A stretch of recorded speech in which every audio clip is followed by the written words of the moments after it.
But we keep fighting this because we know, and the state has made clear on a number of occasions, that they'll do this again if they feel the need to. And they'll do it by emergency regulation or executive order with no public input, no analysis of whether or not masks work, the science of masking, which has become pretty definitive that masking, mandatory masking in the public just doesn't work, especially not in schools. But they're clinging to that, they won't let go. And so we were here about a month ago and the judge had come up with a proposal and wanted us to keep it confidential for a while to see if we could settle the case. But it's not going to settle. So now we're free to disclose exactly what the proposal was to resolve this. An eminently reasonable proposal by the judge himself, where it would be forward-looking, not so much back of the mistakes were made, but how to avoid this from happening in the future. And the proposal was really quite simple in some regards. The Department of Health proposed a regulation under what circumstances, if any, that there would be masking of students in schools, whether that should be done, and if so, under what circumstances. I think the judge initially thought we would be the parties that would object to that, because, I mean, it's possible the Department of Health could do those hearings and actually come up with a future mandate in these circumstances. And my response to the judge was all my clients agreed, and we were so confident in the science and public opinion that we would be very confident that we could prove masks don't work and that they should never be implemented again in schools. Surprisingly, the state said no. The governor and the Department of Health told the Attorney General to tell the court, this is just something we don't want to talk about. I mean, I have an email from the attorney for the state where she says she talked to various stakeholders and they just couldn't agree to the judge's proposal. Doesn't give us a reason why. Doesn't tell us who these stakeholders are. I have my own theory, and I've shared that with the judge and the attorneys for the other side. I don't think the Rhode Island Department of Health is making the decisions. Chairwoman, the CDC director, Walensky, was asked the same question by Congress. Why is the CDC not having public hearings and studies, randomized control trials of masking in schools? And her response was, everybody knows masks work, it's equipoise, and we're never going to study it again. But we reserve the right to mandate it if necessary. We're not happy with that answer. The judge wasn't happy with that answer. And at this point, we gave the state another week to try to come up with whether or not they would agree to some proposal similar to this. If not, the judge floated the idea of having a mediator. We suggested former Chief Justice Frank Williams of the Supreme Court, who is an excellent mediator and not someone that we would necessarily feel overly sympathetic to our side, but eminently fair. And we would be very happy to have someone like him or any other judge or mediator help us come to some kind of resolution. The state just doesn't seem to be interested and won't tell us why. Maybe someday, Pat, you can ask the governor or the director of health. Maybe they'll answer you. They won't answer me. Wherever all half a dozen former directors of health are, I will promise you that we will ask them if we can find them. Is it, in a sense, I'm going to put words in your mouth, Attorney Picciarelli, and feel free to take them, field it as it comes.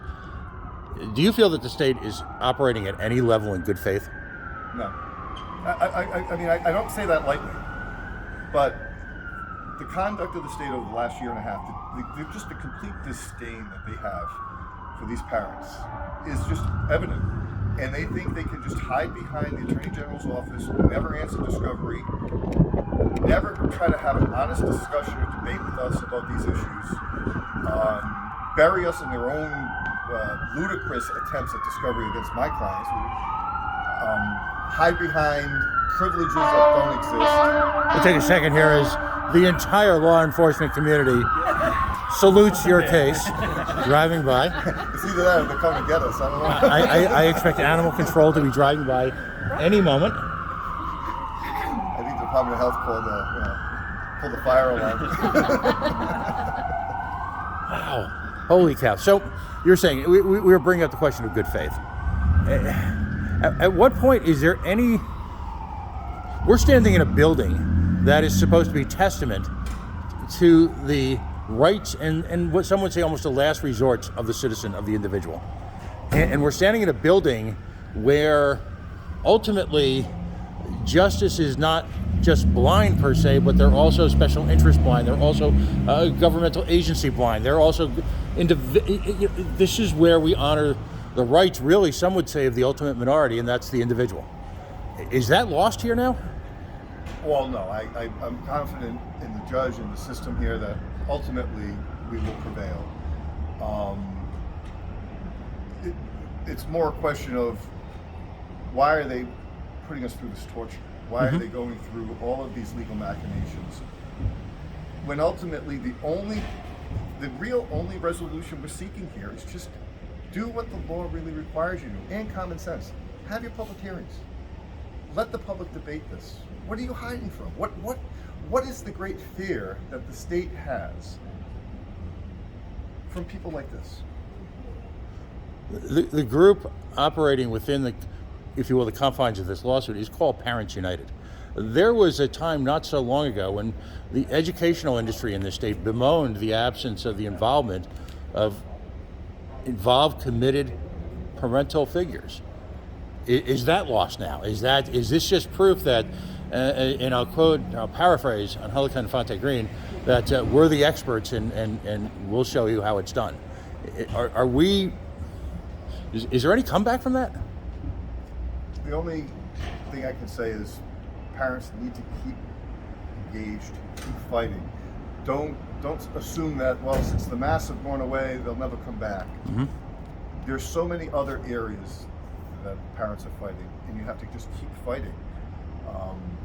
Because once you let your guard down for 1 minute, they'll just very happily take all your rights away from you. On a serious note, if Governor McKee was standing right here, right now, and with that big affable grin and that hearty chuckle that is his trademark, what would you say to him?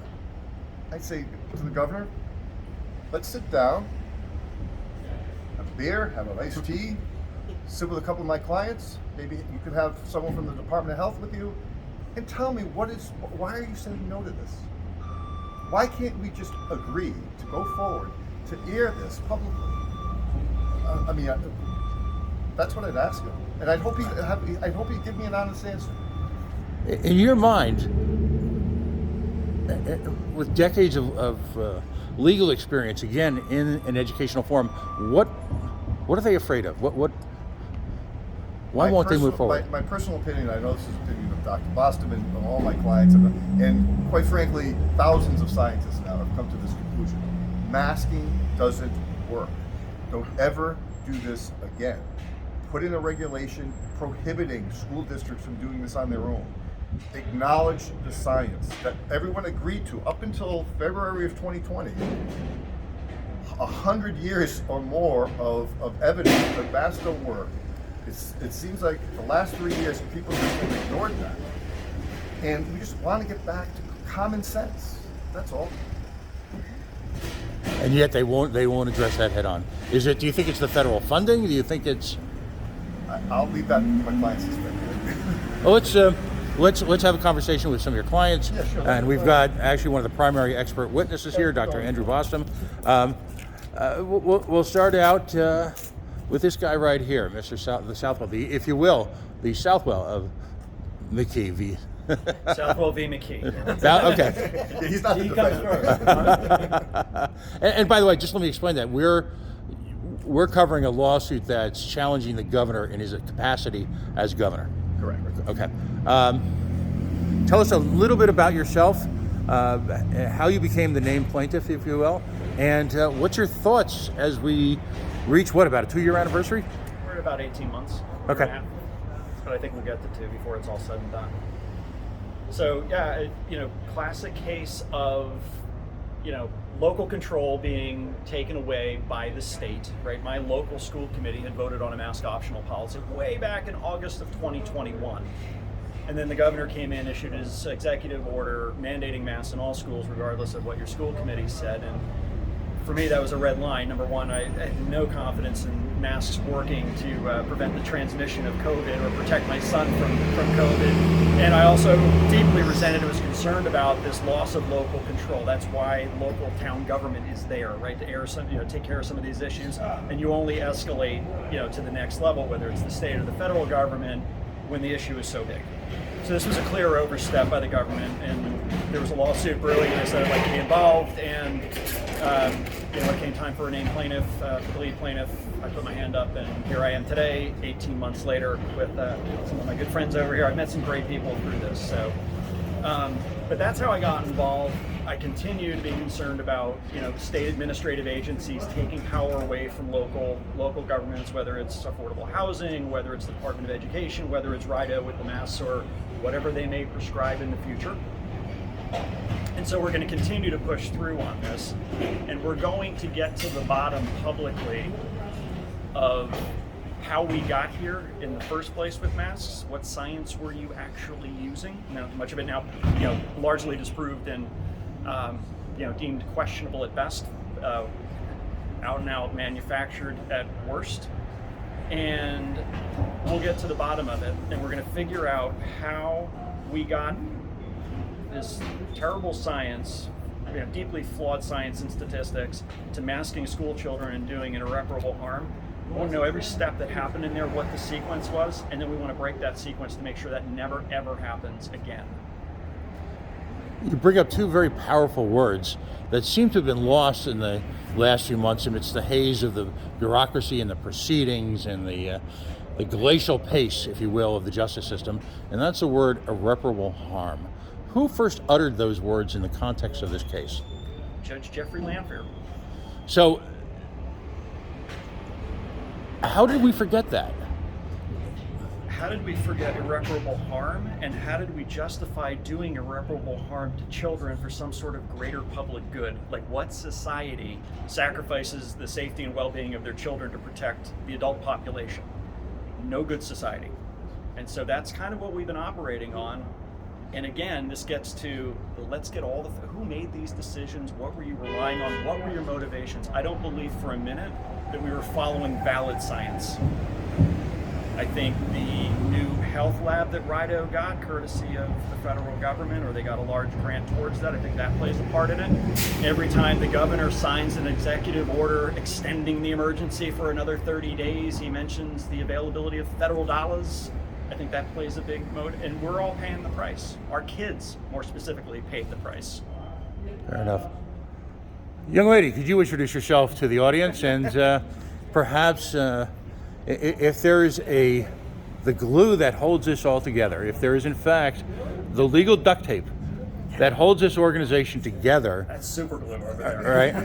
And I mean on not just a personal level, but on a political level, on a moral level, on just keeping these issues in the forefront, not just of the folks who may feel most aggrieved, Parents United, but really on a very moral level, keeping these issues in the forefront of the entire state at a time when people try to forget these. I call Rhode Island politics myself short attention span theater. You've managed to keep this going through a time through sheer force of will. How have you done it? What does this mean to you? And how are you feeling today? So I'm Laura Gaddis Barrett from Parents United Rhode Island, and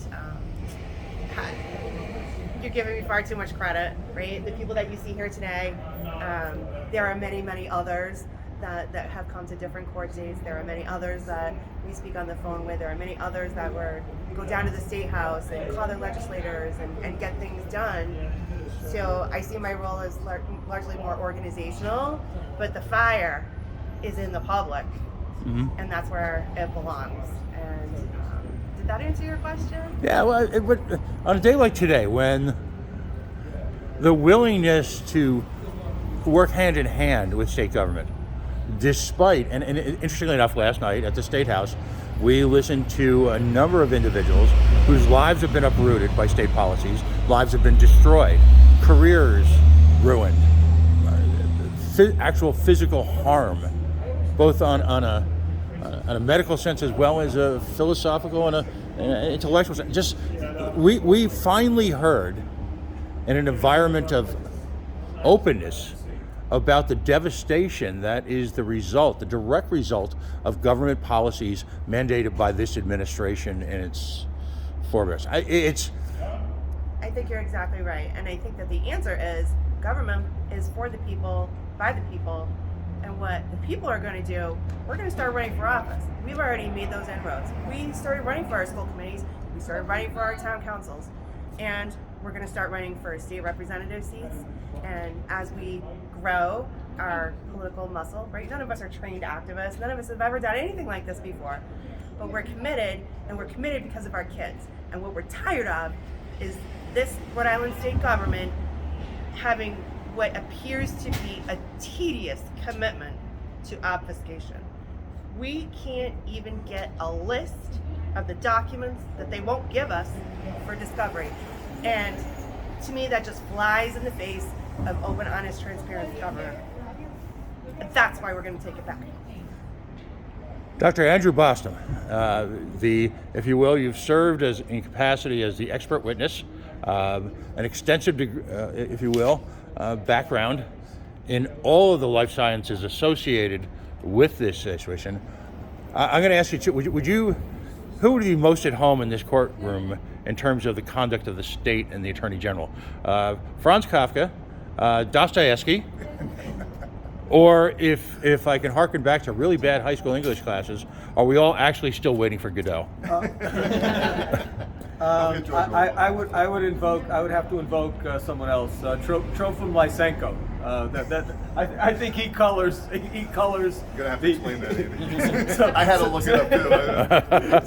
So Lysenko was Stalin's man who single-handedly dismantled great Russian science and saw to it that his opponents were sent to the gulag, basically, because they didn't abide his very factitious genetic science, as it may be. But having been in courtroom and been cheek to large jowl with Dr. McDonald, he really epitomizes public health Lysenkoism.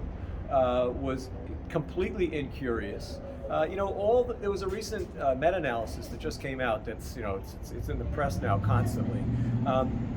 It was all the individual randomized controlled trials in the modern era that looked at masking for the prevention of respiratory viruses, mostly influenza and coronavirus. There have been a few trials that were actually conducted in the last few years. And we reviewed those studies during the trial phase individually. Dr. McDonald was literally unfamiliar with every single one of those studies.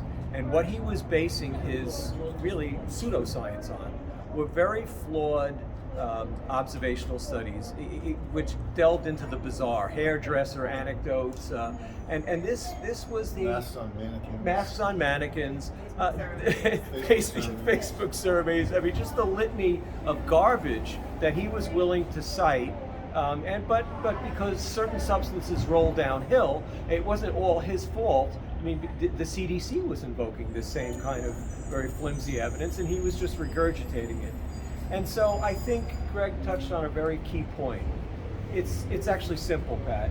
The reason that the state does not want to return to the normal, legal, bureaucratic order where you have proposed regulations. So let's say they wanted to propose a regulation that would formalize that in the event of a respiratory virus outbreak, masks can be mandated. Some loosely worded like that. Well, that would require debate about what the history of masking has been since the great flu pandemic of 1918, through the present, through the current meta-analysis that was just published in Cochrane. And what that would show is that in the best kind of model, which is a randomized controlled trial, that they don't work. So how are they going to win that kind of argument now that all this evidence has amassed? But I think that's their great fear. So how do they overcome something like that? They attempt to maintain the status quo, which gives them the arbitrariness to reimpose a rule like that or a mask mandate like that in the absence of this kind of debate, and do it by executive fiat. They want to retain Right. that capability, that privilege, that frankly that abuse of power.